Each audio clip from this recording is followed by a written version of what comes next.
Welcome to the Deal Calendar. I'm Suzanne Stevens with the Deal's Corporate Dealmaker.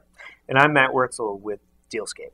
This is our weekly segment where we take a look at important dates in deal making and also at some of the stories that we'll be covering in the Deal newsroom.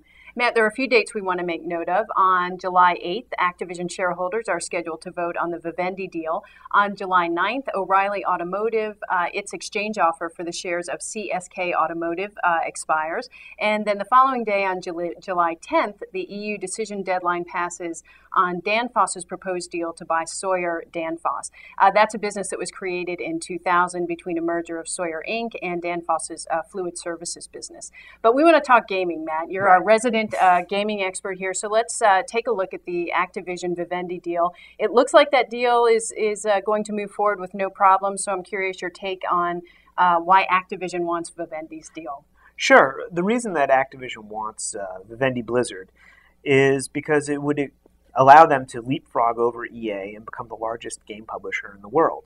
Additionally, it gives them a huge franchise in PC gaming, the World of Warcraft games. And Activision is really known for as a console game maker. Granted, they do have some PC games, but this would be the biggest of all PC games. And certainly for Vivendi, it allows them to kind of shed a non-core business and get back to what they do best. Right. This is a holdover from the old Vivendi Universal days. You mentioned Electronic Arts, and that's a deal that we've been, or it's a potential acquisition of Take-Two is something we've been covering for a long time. And on July 18th, actually, EA's offer for Take-Two expires again. There's been a lot of back and forth in this deal, and what we've been hearing mostly out there in the press is that EA wants Take-Two because Take-Two owns Grand Theft Auto, that incredibly profitable video game. But as we've been saying, it's not all about Grand Theft Auto for EA. Right. It's actually as much about Grand Theft Auto as it is about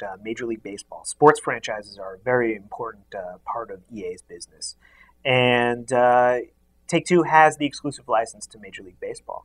But at the same time, this is what might hold up the deal in the FTC approval process, because the FTC is trying to determine whether or not they should declare sports games a separate market from the greater gaming business, because there are gamers that only purchase sports games. Well, you know, it's interesting. We've written about this in Corporate Dealmaker before, but the gaming industry as a whole is really underpinned by strategic alliances and licensing deals like we're talking about. And there's an interesting story developing involving licensing and another game developer, THQ. Yes, THQ is currently in a lawsuit with the WWE, which wants to take back its exclusive license for wrestling games.